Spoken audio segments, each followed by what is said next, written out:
오늘도 삶의 전 영역에서 하나님을 신뢰하라, 이런 제목으로 지난주에 이어서 함께 말씀을 나누겠습니다.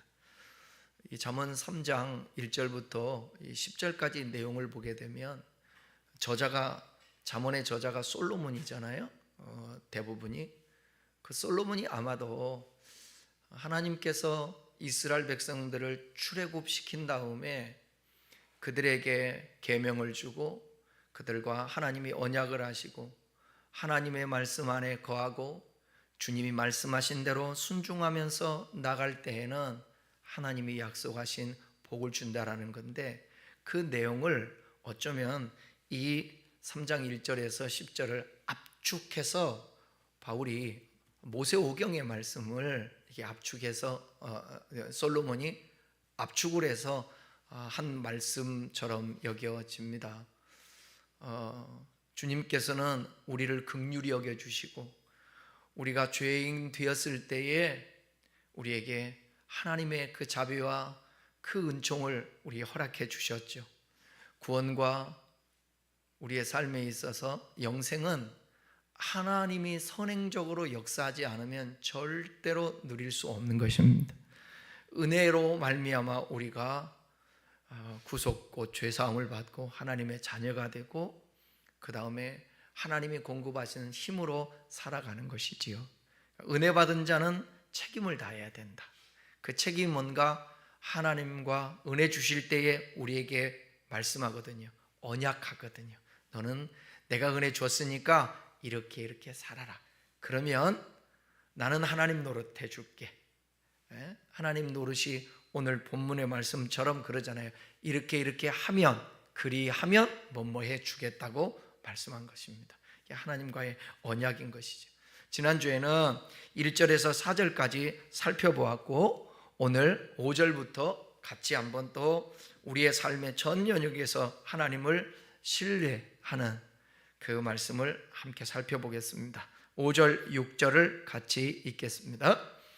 너는 마음을 다하여 여호와를 신뢰하고 내 명철을 의지하지 말라. 너는 범사의 그를 인정하라. 그리하면 내 길을 지도하리라. 아멘. 여러분들이 하나님 앞에 여러분의 가는 그 길을 지도받기를 원하시죠?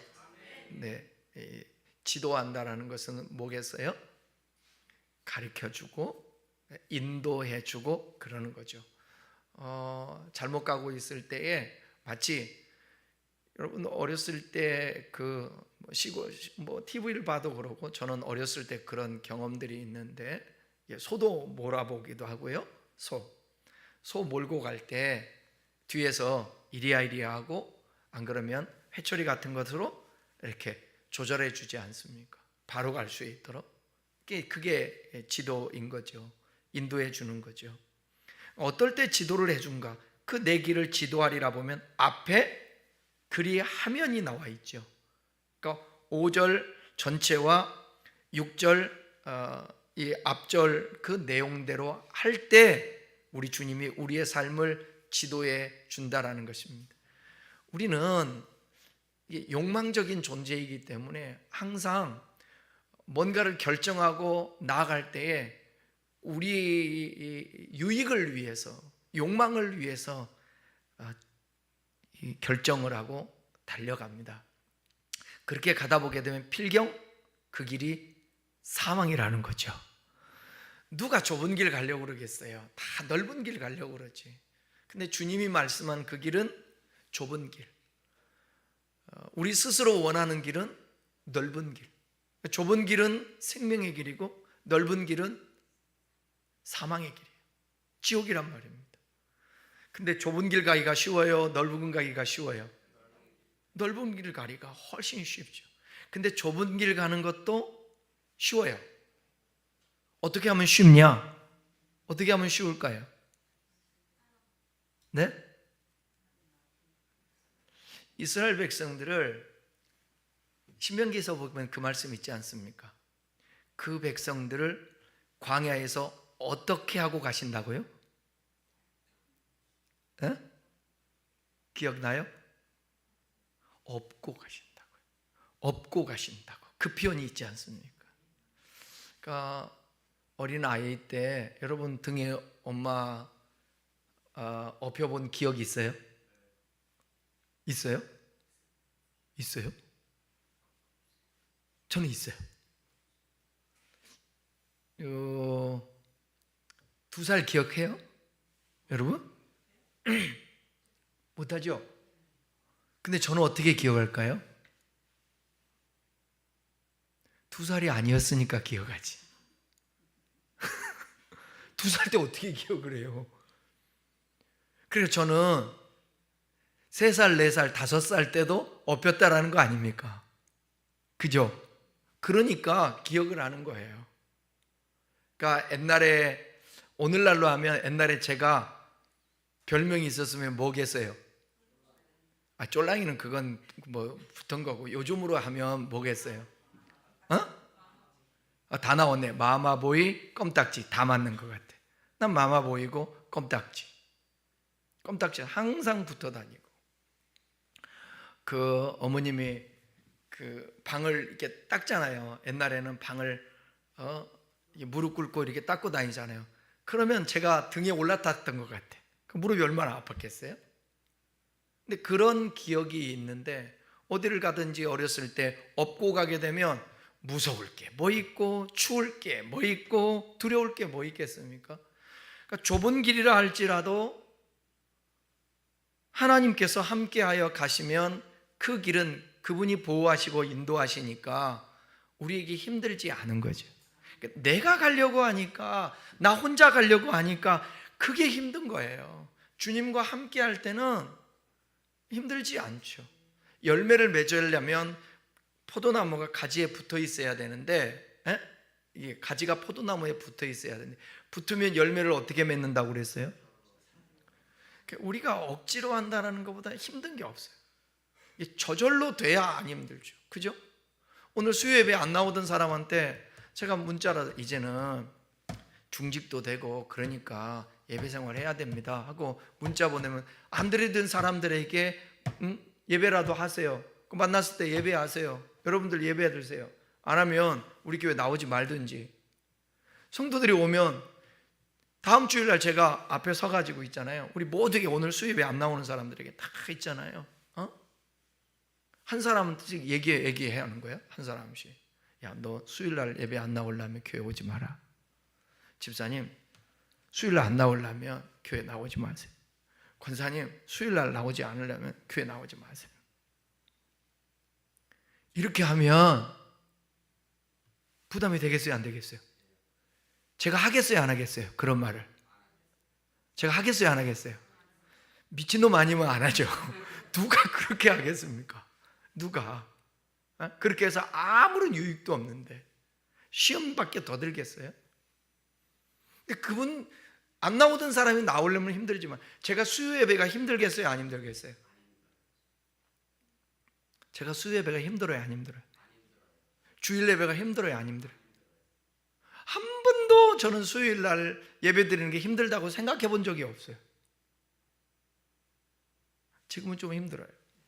지금 계단 내려오다가 우리 이쁜 권사님들 사진 보다가 그 위에 십자가 보다가 헛발 디뎌갖고 넘어져가지고 엉덩이가 너무 아파 지금. 누가 이쁘래요, 여러분들이? 쉽지가 않아요. 익숙하지 않은 사람은 어려워요. 근데 이미 결심하고 당연하고 이것이 주님의 뜻이고, 여러분 중에도 수요일 날 아예 오는 줄 알잖아. 안수 집사님 오는 줄 알잖아요. 그죠? 안수 집사님도, 이 안수 집사님도 오는 줄 알잖아, 수예배. 예? 수요일 날 금요일도 왔으면 좋겠어요. 한 달에 한 번인데 일 안 할 때는. 주님과 함께하면 저절로 되는 거예요. 열매도 저절로 맺어야 되는 거죠. 하나님을 신뢰한다는 것은 전적인 의지와 방향 전환을 의미하는 것입니다. 그러니까 주님을 신뢰한다고 하면 여러분 100% 의지하는 거예요. 90%만이 아니고, 그리고 내가 원하는 그 방향을 가다가 방향을 전환하는 거예요. 그게 진짜 신뢰예요. 마음을 다하라고 나오잖아요, 본문에. 마음을 다해서 신뢰하라고 그러는데 여기는 단지 감정적인 신뢰가 아니라 이 전인적인 어떤 전념과 전적인 헌신을 의미하는 것입니다.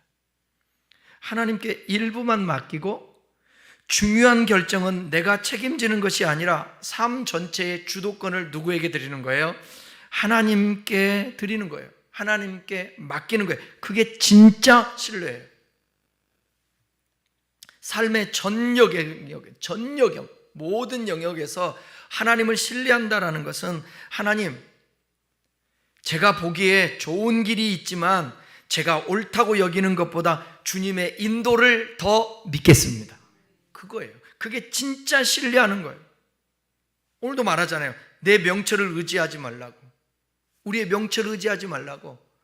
이건 무조건 지성을 버리라는 말이 아니에요.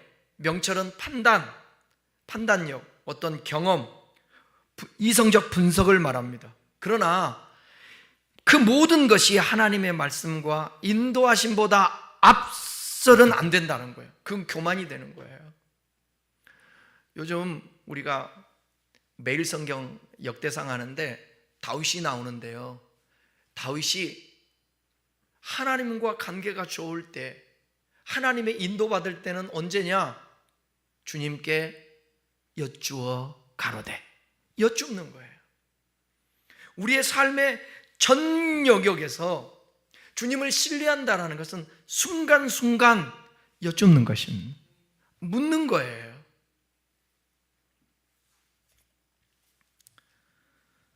결국 하나님을 신뢰하지 않는 가장 큰 이유는 뭐냐면 내가 더 잘할 수 있다는 거죠.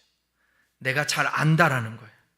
하지만 우리가 명철보다 하나님의 뜻을 더 신뢰할 때 하나님이 우리를 역사하시고 지도해 주실 줄 믿습니다. 범사에 그를 인정하래요. 범사라는 것은 다시 말하면 삶의 모든 영역, 그 영역에서 하나님을 신뢰하라. 여기 범사가 핵심이에요. 범사라는 말 그대로 모든 일, 즉 예외 없는 전 삶의 모든 부분에서 하나님을 의지하라는 거예요. 크고 중요한 일뿐만 아니라 작고 일상적인 선택에서도 하나님을 인정하라는 거죠.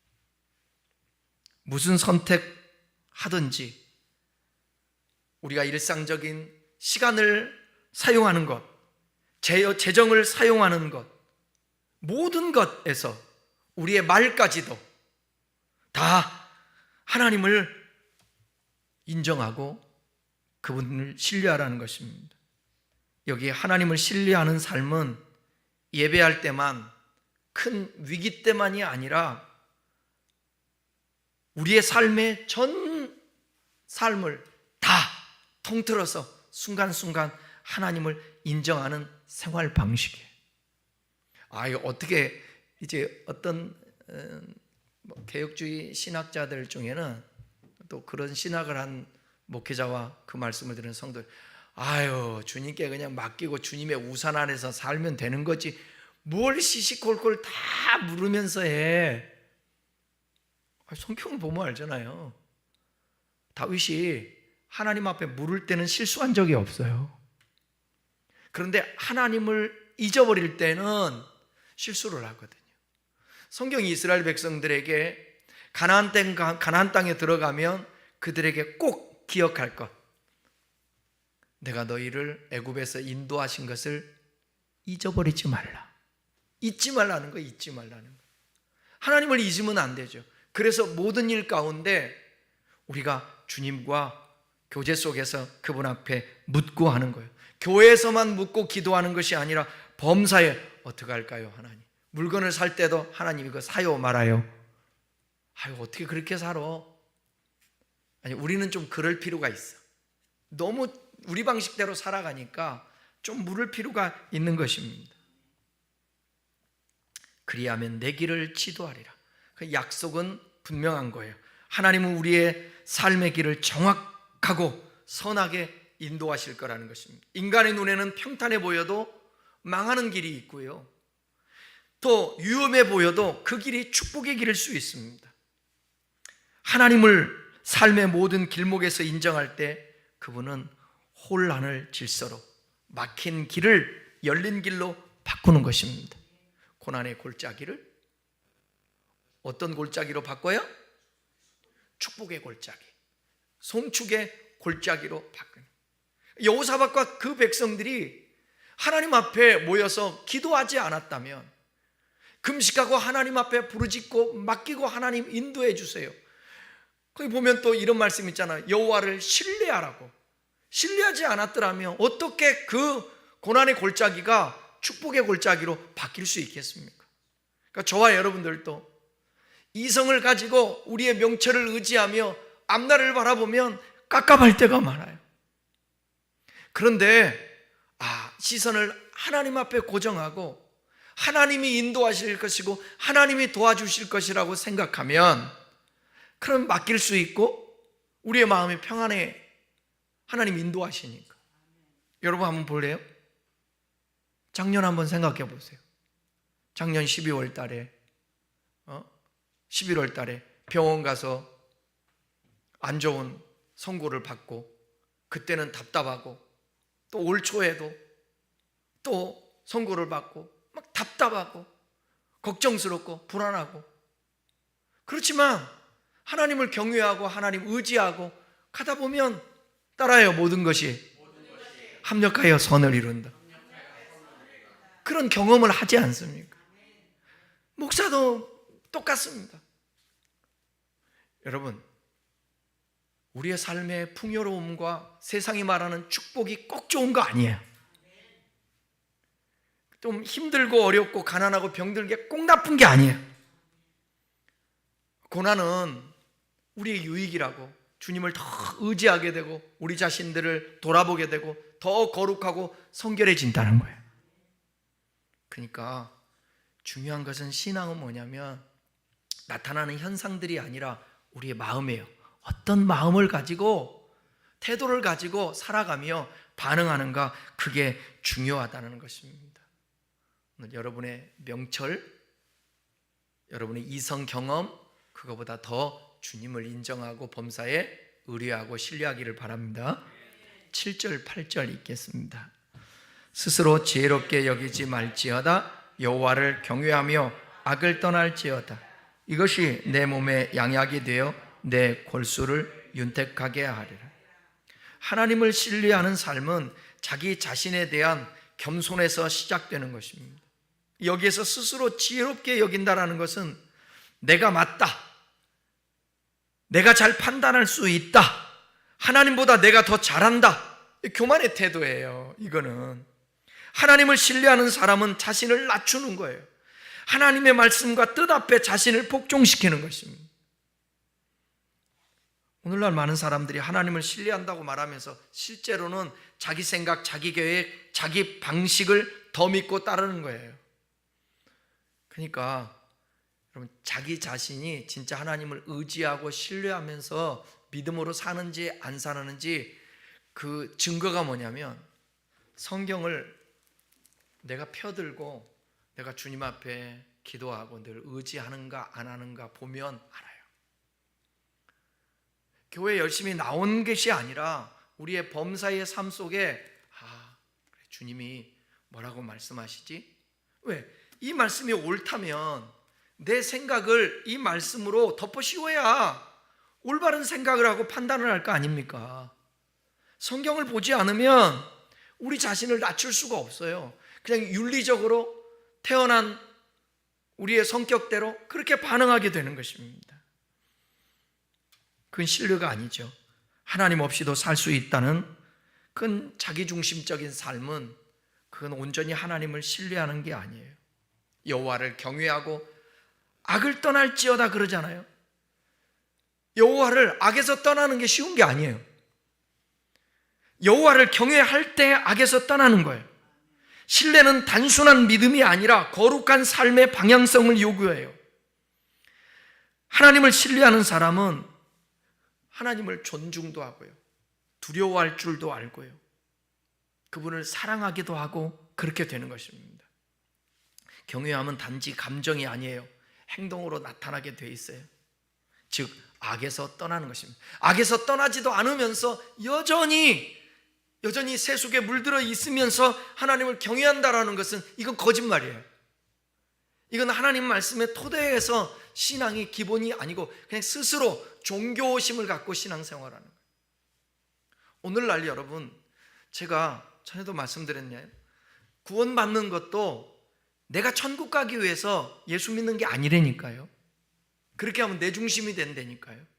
그건 기복이 될 수가 있어요. 샤머니즘이 될 수가 있어요. 그게 아니라 우리의 창조 목적 자체가 하나님을 섬기는 것이고, 그 하나님을 섬기면 그분을 경외하고 의지하고 따라가다 보니까 구원은 저절로 우리에게 주어지는 것입니다. 주어지는 거예요.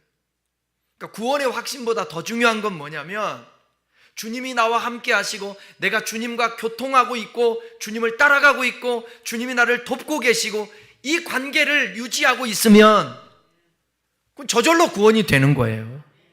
저절로. 뭐 사도 바울이 나 구원의 확신이 있어 그렇게 말을 합니까? 주님과 관계 속에서 그분을 따라 말씀으로 살아내니 구원은 저절로 되는 거예요. 이거는 샤머니즘이 아니에요. 근데 뭔가를 설정해 놓고 하게 되면 그게 내 중심이 돼서 그게 종교인이 될 수 있는 거죠. 그러니까 신앙인은 자기와 되게 많이 싸워요. 속사람하고 막 싸워요. 내 속사람은 이 속에서 편안함을 추구하고 내 영광을 추구하고 나 좋은 거를 추구하지만 하나님 말씀은 그거보다는 먼저 너를 좀 내려놓고 내가 말하는 거를 신뢰하며 내가 말하는 대로 주님 말씀대로 따르면 우리의 결과는 반드시 좋고요, 주님 말씀 따라 이 세상에 살아내면 질서가 잡히는 거예요. 그리고 서로를 위하고, 제가 늘 얘기하지만 모든 사람이 예수 다 믿으면 굶어 죽을 사람이 있다 없다? 한 사람도 없어요. 공동체가, 나라라는 공동체 자체도 다 서로 간에, 여러분 생각을 해보세요. 장애인으로 태어났어요. 장애인으로 태어나게 되면 평생을 고통 속에 사는데 본인보다도 누가 더 고통이에요? 가족들이 고통이지 않습니까? 가족이. 첫째는 스스로 자기가 잘못해서, 관리 잘못해서 또 유전적으로 창역으로 태어났다고 생각하는 자체가 하게 되는 것이고, 또 요즘은 많이 좋아졌지만 그래도 다른 사람 시선은 신경 쓰게 되고 또 불편하게 되고 물질적으로도 평생 책임져야 돼요. 얼마나 고통스러워요. 그런데 모든 사람이 다 하나님의 말씀 가운데 거하고 주님을 경외하고 성경을 갖고 주님의 마음 갖고 살아가면 남의 자식의 장애인이다 할지라도 내 자식처럼 여겨주고 함께 도와주고 함께 섬기고 케어하고 그런 거죠. 그러니까 나를 내려놓고 하나님의 말씀을 무장해서 예수님 마음으로 산다라는 게, 그게 내게 힘들고 불편한 것 같지만 아니, 이 세상이 아름다운 세상이 되어지는 것입니다. 하나님을 정말 신뢰한다면 죄에 대한 태도도 달라지게 돼 있어요. 신뢰는 단순한 하나님께서 나를 도우실 거야 기대하는 것이 아니라 그분이 싫어하는 것에서 돌아설 줄 알고 그분이 기뻐하시는 길로 나아가는 거예요. 그게 진짜 하나님을 신뢰하는 것입니다. 하나님을 신뢰하며 악을 떠나는 삶은 우리 존재 전체에 치유도 가져와요. 오늘 나오지 않습니까? 양약이 된다고. 그 문자 그대로 약이나 치유 결과를 말하고 있는데 몸과 마음의 회복을 포함합니다. 골수로 윤택하게 생명력과 깊은 내면을 상징하는데, 이건 단순한 우리의 육체 건강뿐만 아니라 존재의 깊은 곳에 윤택함까지 있는 거예요. 여러분, 몸은 건강한데 늘 마음이 편치가 않은 거예요. 근심 걱정하는 거예요. 육체는 건강한데 정신적으로 힘든 삶을 살 수 있는. 그런데 여호와 하나님을 경외하고 악에서 떠나면 우리 몸에 양약이 되고 우리 골수를 윤택하게 할 수 있다라고 말씀하고 있는 것입니다. 그러니까 삶의 모든 영역에 샬롬의 은총이 있는 거예요. 우리의 샬롬의 은총이. 자, 9절 10절 읽어보겠습니다. 9절 10절 시작. 내 재물과 내 소산의 처음 익은 열매로 여호와를 공경하라. 그리하면 내 창고가 가득히 차고 내 포도즙 틀에 새 포도즙이 넘치리라. 하나님을 신뢰하는 삶은 재정의 영역에서도 분명하게 나타납니다. 여기서 핵심 뭐냐? 처음 익은 열매예요. 가장 처음 것, 가장 좋은 것을 드리라는 명령입니다. 그러니까 이건 단순한 헌금하라는 그 의미를 넘어서 물질을 바라보는 태도, 소유에 대한 그런 관점을 다루고 있습니다. 옛날에는 신앙생활에 전도를 하면 전도도 잘 되고 교회가 부흥되고, 그때는 교회 오면 병들이 낫는다고도 얘기하고, 그때는 교회 와서 신앙생활 열심히 하면 복도 받는다고 그렇게 하고, 옛날에는 다 하나님 앞에 헌신하고 물질을 드리고 교회에 11조를 하고 이런 거에 대한 고민이 없었어요. 당연한 줄 알았어요. 왜? 생각 자체가 하나님 앞에 드리면 복을 받는다라는 이게 논리가 있었으니까. 그리고 실질적으로 그 당시에는 우리나라가 막 성장할 때 아닙니까? 그리고 또 헌신하면 또 복도 받고, 성경에도 또 그런 말씀도 있으니까. 그런데 어느 순간인가 신앙생활하면서 헌금에 대한 부담들, 그것이 이제 사회에 또 이슈가 되고, 그러다 보니까 교회 가면 맨 헌금만 강조하는데 돈 다 바치라고 그러는데, 그런 소리 들었다 보니까 전도가 또 안 되는 거예요. 교회 왔다가 시험 들기도 하고 그러는 거죠. 근데 진짜 신앙을 갖게 되면 주님 앞에 재정적인 부분도 내 삶의 주인이, 참 주인이 누구요? 우리 하나님이시니까 그 하나님이 우리의 삶 전체를 책임져 주신다. 그러니까 저는 그냥 단순하게 고백적인 면에서 주일 성수도 마찬가지예요. 시간의 주인이 누구다? 11조도 마찬가지예요. 하나님 앞에 드리는 것도 물질의 주인이 누구다? 하나님이다. 하나님이다. 그것을 우리가 고백을 하는 거예요. 그러니까 하나님을 진짜 우리의 삶의 모든 영역에서 신뢰한다라는 것은 재정적인 면도 하나님 앞에 신뢰하는 거예요. 처음 것을 드린다라는 게 쉽겠습니까? 어디? 네? 우리나라로 얘기해 보십시다. 우리나라.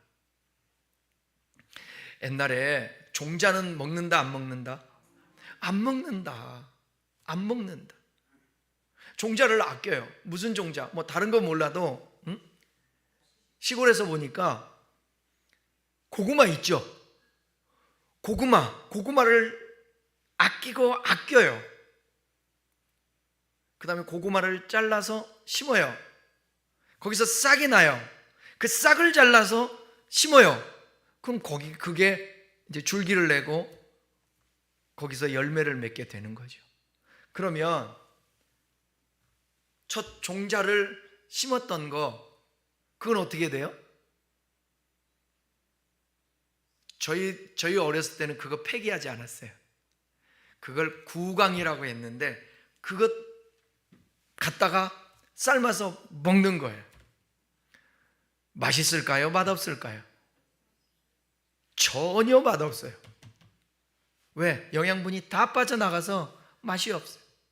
그런 세대. 우리나라 같은 경우 보릿고개라는 말도 있잖아요. 요즘 보릿고개 얘기하면 꼰대 중에 꼰대, 이해를 못하죠. 그런데 여러분, 전쟁이 일어나든지 우리나라의 경제적인 어떤 그 어려움이 탁 오게 되면 몇 년 안에 더 문제예요. 옛날보다 농사도 더 안 지니까. 보릿고개에 있을 때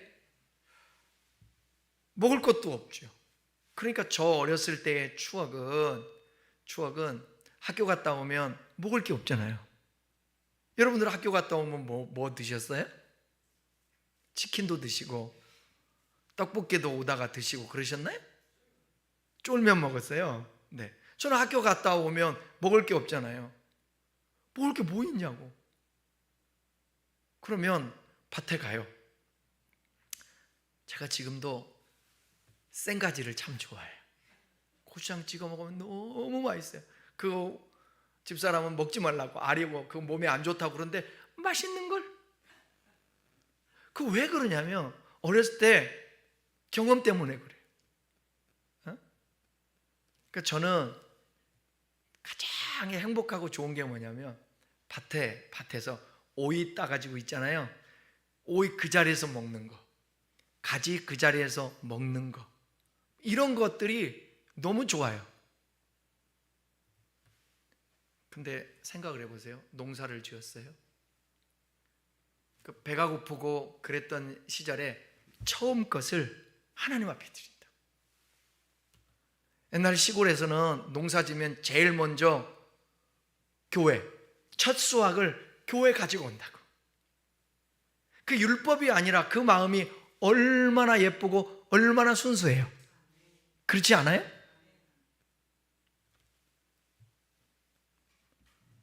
성도들 중에도 하나님이 반드시 그 마음에 볼 것 같아. 우리 다음 세대들도 보면 내가 어떤 일을 해서든 직업을 바꾼다든지 아니면 아르바이트 한다든지 직장을 갔을 때 첫 번째 얻은 소득을 그거를 근데 우리 청년 중에 그런 사람이 그러네. 얼마 되지 않아. 몇 푼 안 되는데 그걸 하나님 앞에 바치는 거야. 십몇만 원이었던가? 그 첫 열매라고 그걸 바치는 거죠. 하나님이 돈을 받으십니까? 그 중심을 받게 되는 것이죠. 그러니까 우리가 주님 앞에, 저도 그런 마음이 있었던 거예요. 우리 교회가 개척될 때 첫 번째 나온 헌금을 첫 열매다 해가지고 그거 우리 교회에 안 쓰고, 그때는 10원이 아까울 때잖아요. 그거 그대로 선교헌금 드렸던 거예요. 하나님은 기억한다니까. 성경이 나오잖아. 그리하면, 그렇게 하면 주님이 굶기지 않는다니까. 필요할 때 하나님이 공급해 주신다니까. 만약에 요즘 시대 같은데 여러분, 하나님이 우리를 굶겨서 그 짓걸로 살게 하면 그 하나님은 우리 아버지가 아니지. 안 그래요? 아니, 물어봅시다. 여러분의 삶을 보게 되면 하나님이 곡간이 떨어질 만하면 어디서 또 생기고, 하나님이 공급해 주지 않아요? 피로 채워주시고, 가도 메꿔야 되는데, 몸에 바닥 났는데, 빚인데, 그럼 또 어떻게, 살았으니까 여기까지 있겠지. 안 그래요? 그렇게 살아요. 처음 것을 드린다라는 것은 우리의 삶의 미래를 하나님께 맡긴다는 거예요. 처음 것을 드린다라는 것은 우리의 미래를 하나님께 맡기는 거예요. 뭐라고요?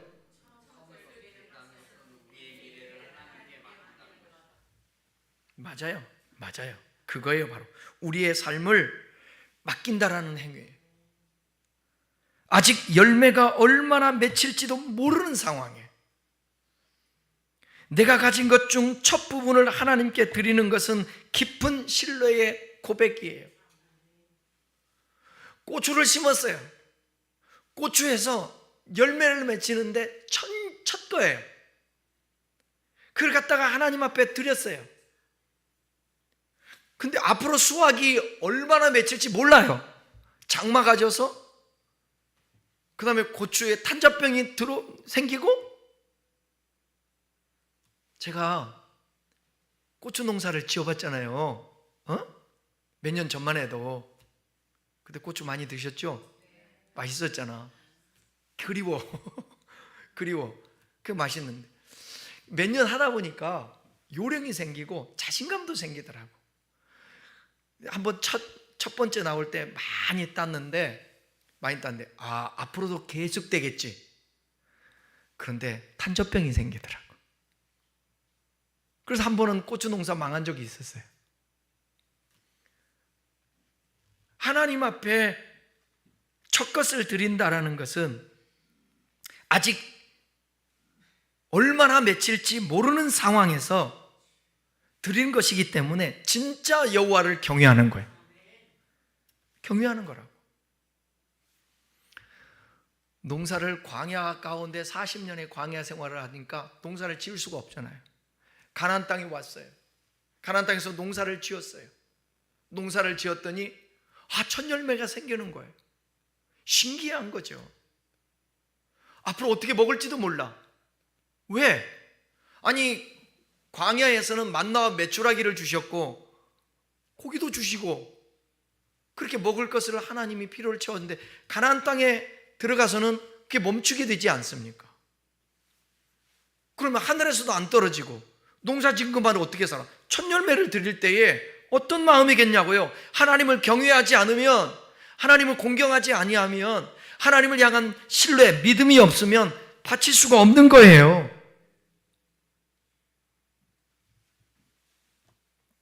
여호와를 공경한다. 이 말씀은 단순히 드리는 행위가 아니라 하나님을 주인으로 인정하는 삶의 태도를 말하는 거예요. 공경한다라는 것은. 종이 상전에게 모든 걸 다 해서 갖다 바치는 거예요. 그러면 주인이 그 종을 책임져 주고 먹을 것을 공급해 주는 거예요. 우리도 우리의 삶의 주권이 하나님께 있음을 고백하고 맡기는 것입니다. 진정한 신뢰는 말로만 하는 것이 아니고 물질을 하나님께 내어드리는 삶으로 나타나는 것입니다. 세상은 재물은 내가 벌고 내가 관리한다 그렇게 가르치지만 성경은 모든 소산은 하나님께로부터 왔고 우리는 그 하나님께로부터 온 것을 관리하는 청지기일 뿐이라는 것입니다. 하나님을 신뢰하는 자는 재정의 영역에서도 하나님이 먼저인 거예요. 이것은 삶의 전 영역에서 하나님을 신뢰하라는 그런 주제의 매우 중요한 실제적 적용입니다. 옛말에 이런 말이 있어요. 정말 은혜를 받으면 호주머니가 열린다. 그런 거예요. 주님 앞에도 드리지만 사람들 앞에서도 먼저 섬길 줄 알고 나눌 줄 알고 도울 줄 안다는 거예요. 하나님을 먼저 신뢰하고 드릴 때 그분의 공급하심이 넘치게 되는데 뭐라고 그랬어요? 다시 한번 말씀 띄워봐요. 마지막 10절 말씀 한번 띄워보세요. 자, 보세요. 그리하면 내 창고가 가득히 차고 내 포도즙 틀에 새 포도즙이 넘치리라. 하나님 신뢰할 때 공급해 주신다는데 여기서 나오는 창고가 가득 차고 포도즙 틀이 넘치는 모습은 단지 물질의 풍요만이 아니라 하나님의 복 주시는 방식의 어떤 총체적인 표현이라고 그럴까요? 그러니까 하나님이 우리의 삶을 필요에 맞게 채워주시는 거예요. 쉽게 얘기하면 가난하게도 말고 부하게도 말고 우리에게 적당하게 필요하고 그렇게 사는 거예요.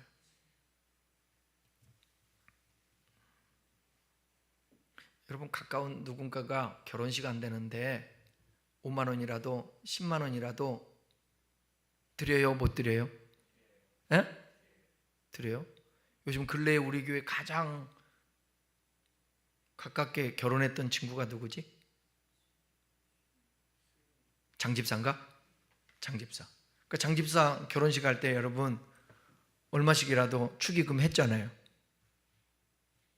그죠? 없으면 해요? 못해요? 못해요? 목사님, 모르는 소리 하지 마세요. 빚내서 했어요.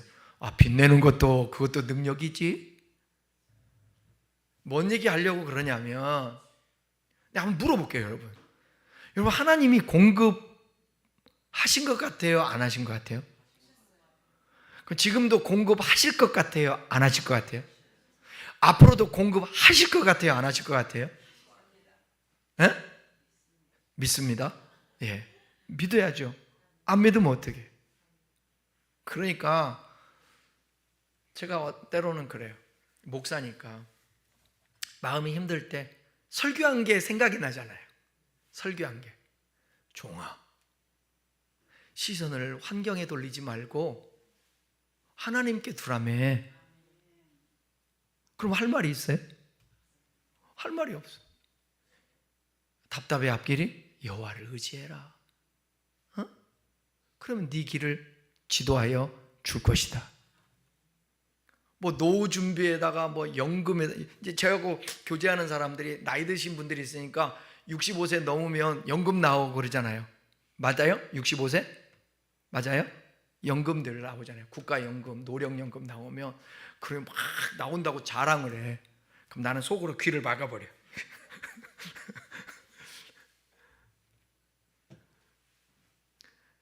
내일 일은 난 몰라요.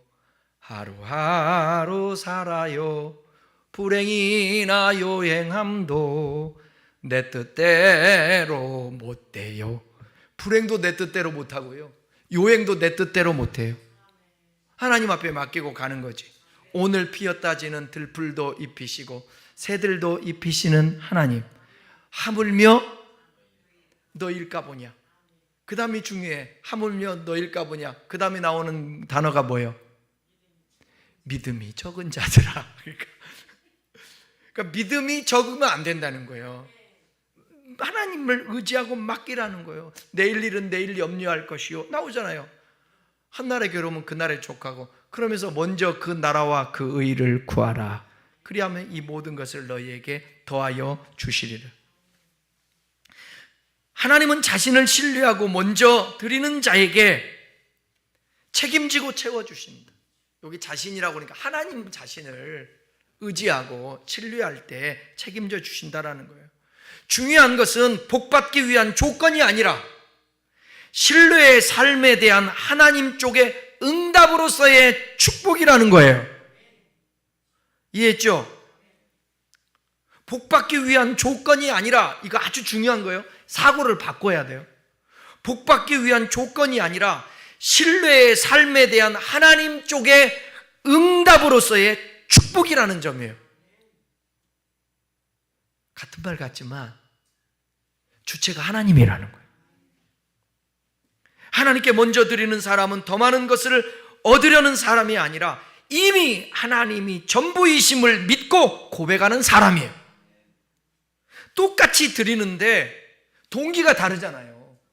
동기가. 그 신뢰를 보시고 하나님은 그 삶의 체험과 풍성함으로 응답해 주는데, 저와 여러분의 앞날에 이러한 하나님의 그 체험과 풍성함의 응답이 있어지길 바랍니다. 그러니까 그동안에 심는 대로 거둔다고 여러분이 헌신했던 거, 물질로, 몸으로, 시간으로, 그거 다 하나님이 기억하신다는 것입니다. 말씀을 마치겠습니다. 본문은 단지 신앙적인 선언이 아니에요. 우리의 삶의 모든 영역에서 생각, 감정, 또 사람과의 관계, 우리의 결단, 재정, 그 모든 것에서 하나님을 신뢰하라는 실제적인 도전이에요. 하나님을 신뢰하는 것은 단순히 말로 고백하는 것이 아니라 삶으로 보여지는 거예요. 삶으로. 오늘 이 말씀을 따라 하나님의 말씀을 기억하고 자신의 명철보다 하나님의 인도를 신뢰하고 모든 삶의 영역에서 우리 주님을 인정할 수 있기를 바랍니다. 신뢰는 말만 하는 것이 아니고요. 그 신뢰는 삶의 방향, 우선순위, 관계, 말. 그러니까 하나님을 신뢰하는 사람은 그 말을 들어보면 알죠. 저 사람이 하나님 없는 것 같은 말을 하는지, 아니면 하나님 힘들어요. 그럼에도 불구하고 주님이 인도하여 주실 줄 믿습니다. 말이 달라요. 그리고 우리의 물질의 지출도 또 달라요. 행동도 달라요. 하나님 신뢰하면 모든 삶의 영역에서 자연스럽게 주님의 말씀으로 살아낼 수 있다는 거죠. 그때 하나님께서 여러분의 길을 지도하시고 평안과 공급으로 여러분의 삶을 채워주실 줄 믿습니다. 기도하겠습니다. 같이